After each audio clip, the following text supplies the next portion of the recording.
अस्सलाम वालेकुम, खुशामदीद and welcome to animalia.pk। मैं हूं आपका वेट डॉक्टर फुरकान। मैं आज आपके लिए इंतहाई इंपॉर्टेंट टॉपिक लेकर आया हूं।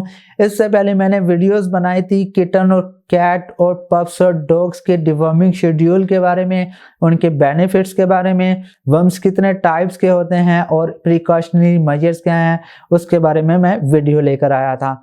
लेकिन आज डिवर्मिंग से ही मिलती जुलती एक मैं वीडियो लेकर आया हूँ कि हम कुछ मिस्टेक्स करते हैं डिवर्मिंग के दौरान। कि हम समझते हैं कि डिवर्मिंग हम खुद कर रहे हैं या अगर कोई वेट कर रहा है तो हम अक्सर औक़ात अगर उसको हिस्ट्री प्रॉपर नहीं बताते तो डिवर्मिंग के जो बेनिफिट्स हमें होने होते हैं वो नहीं होते। मैं आपको 7 कॉमन मिस्टेक्स बताऊंगा जो डॉग्स में होती हैं कि अगर हम अपने एनिमल को डिवर्म करें तो जो डिवर्म करते हैं तो उसमें जो गलतियां होती हैं मैं आपको उसके बारे में बताऊंगा इंशाल्लाह।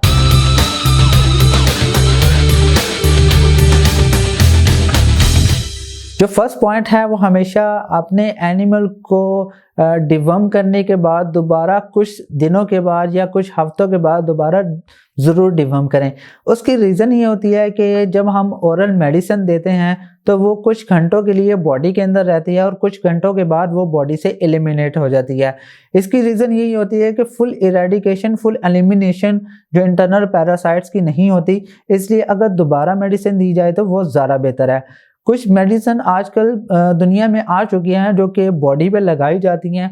अगर वो बॉडी पे लगाएं तो 2 से 3 महीने तक ज़रूरत नहीं होती डिवर्मिंग की, लेकिन जो पाकिस्तान में ज़्यादातर मेडिसिन चलती हैं वो ओरल चलती हैं। इसलिए आपको चाहिए कि अगर डिवर्म करते हैं तो उसके कुछ हफ्तों के बाद यानी कुछ दिनों के बाद उसको दोबारा डिवर्म ज़रूर करें। दूसरा पॉइंट ये है कि आप अपने डॉग या पप का वेट ज़रूर मालूम कीजिए।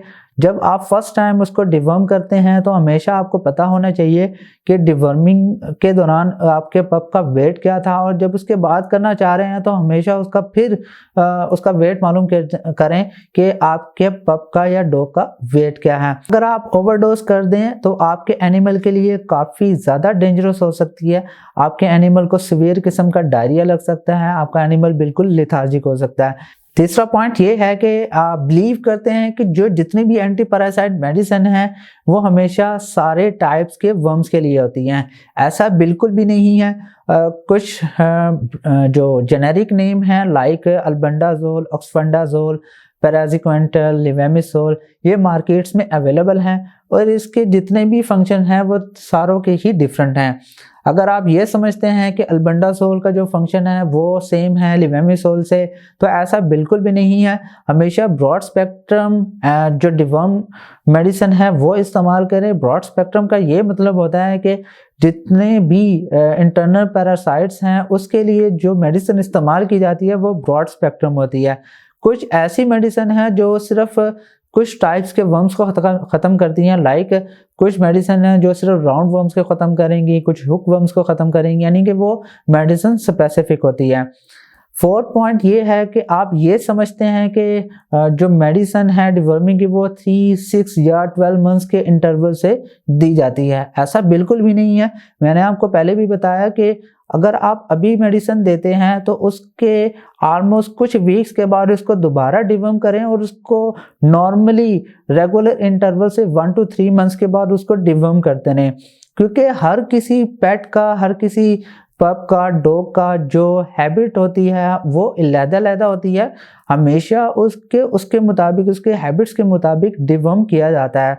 जो 5th पॉइंट है वो ये है कि सेल्फ मेडिकेशन आपने नहीं करनी। अगर आप सेल्फ मेडिकेशन करते हैं तो सीवियर किस्म के कॉन्सिक्वेंसेस हो सकते हैं, जिसमें आप ये समझ सकते हैं कि आपके एनिमल बिल्कुल लेथार्जिक हो सकता है, आपका एनिमल बिल्कुल सीवियर डायरिया की तरफ जा सकता है। ऑब्वियसली जब बहुत ज़्यादा मेडिसिन अगर दे दी जाए तो जिसकी वजह से एनिमल बिल्कुल डिहाइड्रेट होना शुरू हो जाता है, उसके जो मोशन की क्वांटिटी है वो ज़्यादा बढ़ना शुरू हो जाती है।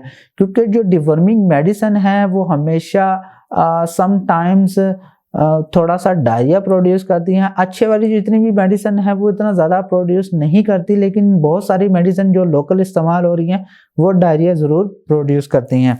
सिक्स पॉइंट ये है कि ओरल मेडिसिन जो अगर आप दी जाए तो अक्सर औकात जो एनिमल होता है वो स्प्लिट आउट यानी वो मुंह से बाहर निकाल देता है। अगर हम घर में उसको डिवर्म कर रहे हैं, किसी क्लिनिक पे करवा रहे हैं, तो जो पप्स या डॉग्स हैं वो बहुत शैतान होते हैं, उनको मेडिसिन दी जाती है लेकिन हमें नहीं पता होता कि उन्होंने जो मेडिसिन है वो स्वेलो नहीं की। हम उनको मेडिसिन तो दे देते हैं लेकिन कुछ देर के बाद वो मुंह से बाहर निकाल देते हैं। ऐसा नहीं होना चाहिए। अगर ऐसा होता है तो ऑब्वियसली डिवर्मिंग का तो कोई फ़ायदा नहीं है। आप हमेशा इंश्योर करें कि जो मेडिसिन आप उसको दे रहे हैं वो उसने स्वेलो कर ली है। सेवंथ पॉइंट ये है कि more than one pet at home. अगर एक से ज़्यादा अगर आपके घर में पेट हैं, अगर आप उसको डिवर्म करते हैं, ये भी आपके लिए बहुत ज़्यादा डिफ़िकल्ट होता है। उसकी रीज़न ये है कि जब आप अपने एक पेट को डिवर्म करते हैं और दूसरे पेट की हिस्ट्री आपको नहीं मालूम होती कि उसको किस टाइम डिवर्म किया था, मैं इसको किस टाइम डिवर्म कर रहा हूँ, उसका वेट क्या था, इसका वेट क्या है। जब ज़्यादा सारे पेट होते हैं तो हमेशा एक रिकॉर्ड के लिए कोई रजिस्टर अपने पास रखें। आपको पता होना चाहिए कि आपने किसको किस टाइम डिवर्म किया था। ऑब्वियसली डिवर्मिंग जो है वो प्रेगनेंसी के भी अंदर की जाती, तो इस चीज़ का भी ध्यान रखें कि प्रेगनेंसी के अंदर भी डिवर्म नहीं करना। और समटाइम्स कुछ ऐसे फैक्टर्स आ जाते हैं डिवर्मिंग के अंदर। इंशाल्लाह कोई अगर नेक्स्ट वीडियो आए तो मैं आपको ज़रूर बताऊंगा कि डिवर्मिंग कौन से टाइम पे किस वक्त की जाती है, ये भी मैं आपको बताऊंगा। आखिर में आपको एक टिप देता चलूं कि डिवर्मिंग हमेशा किसी मीठी चीज़ खिलाने के बाद किया करें। आप अपने पेट को मिठाई खिला सकते हैं थोड़ी सी क्वांटिटी में, और थोड़ी सी आइसक्रीम खिला सकते हैं। किटन्स या कैट्स के अंदर भी यही तरीका अपनाया जाता है। थोड़ी सी कोई मीठी चीज़ खिलाएं और उसके 1 से 1.5 घंटे के बाद उसको डिवर्म कर लें। एटलीस्ट आपका एनिमल 6 आवर्स के लिए फास्टिंग पे हो, यानी उसने 6 घंटे पहले कुछ ना खाया, उसके बाद आप उसको कोई मीठी चीज़ खिलाएं और उसके बाद आपको डिवर्मिंग मेडिसिन दे दें। मैं उम्मीद करता हूँ कि आपको ये वीडियो ज़रूर पसंद आई होगी। अगर पसंद आई है तो प्लीज़ शेयर कीजिए, लाइक कीजिए और प्लीज़ इस चैनल को ज़रूर सब्सक्राइब कीजिएगा। और मुझे कमेंट के अंदर ज़रूर बताइएगा कि आपको कौन सा पार्ट अच्छा लगा है और आप किस डिजीज़ या किस मैनेजमेंट के बारे में जानना चाहते हैं, तो मैं आपके लिए वो वीडियो ज़रूर बनाऊँगा। इंशाल्लाह नेक्स्ट वीडियो में मिलते हैं। जज़ाकल्लाह, खुदा हाफिज़।